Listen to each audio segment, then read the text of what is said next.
Hi guys, welcome back to అమ్మ చేతి అమృతాలు. ఈరోజు రెసిపీ ఏంటంటే మెత్తని చేగొడియాలు. ఇంట్లోనే ఈజీగా టేస్టీగా ప్రిపేర్ చేసుకోవచ్చు. పిల్లలు పెద్దలు చాలా ఇష్టంగా తింటారు. ఎలా ప్రిపేర్ చేసుకోవాలో ఈ వీడియోలో చూద్దాం. ఇప్పుడు స్టవ్ వెలిగించి దాని మీద ఒక బౌల్ పెట్టుకోండి. మీరు 1 గ్లాస్ ఆఫ్ రవ్వ వేయాలనుకుంటే గోధుమ రవ్వ 2 గ్లాసెస్ ఆఫ్ వాటర్ వేయాలి. నేనైతే 2 గ్లాసెస్ ఆఫ్ రవ్వ తీసుకుంటున్నాను, అందుకని నేను 4 గ్లాసెస్ ఆఫ్ వాటర్ తీసుకున్నాను. ఇప్పుడు దీంట్లోకి తగినంత ఉప్పు అండ్ పొడి కారం తీసుకోండి, తగినంత కారం వేసుకోండి. దీంట్లోకి వాము తీసుకోండి, ఈ విధంగా స్మాష్ చేసి వేసుకోండి.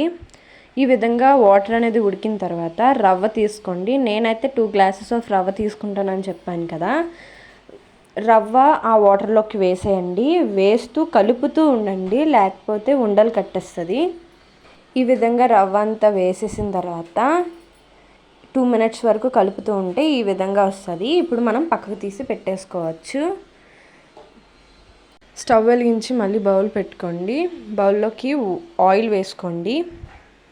ఆయిల్ వేసుకొని ఇప్పుడు మనం చేగొడియాల షేప్ వచ్చినట్టు చేసుకోవాలి. ఈ విధంగా రౌండ్ చేసుకొని ఈ విధంగా పామేసి సర్కిల్ షేపు.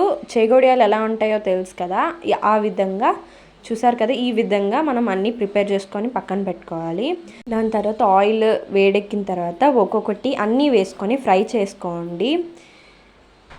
విధంగా ఫ్రై చేసిన తర్వాత అన్నీ పక్కకు తీసేసుకోండి. చూసారు కదా, చాలా ఈజీగా టేస్టీగా ఇంట్లోనే ప్రిపేర్ చేసుకోవచ్చు. ఈ వీడియో మీకు ఎలా అనిపించిందో కామెంట్ బాక్స్లో కామెంట్ చేయండి. అండ్ ఫర్ మోర్ వీడియోస్కి subscribe to our channel. Thank you.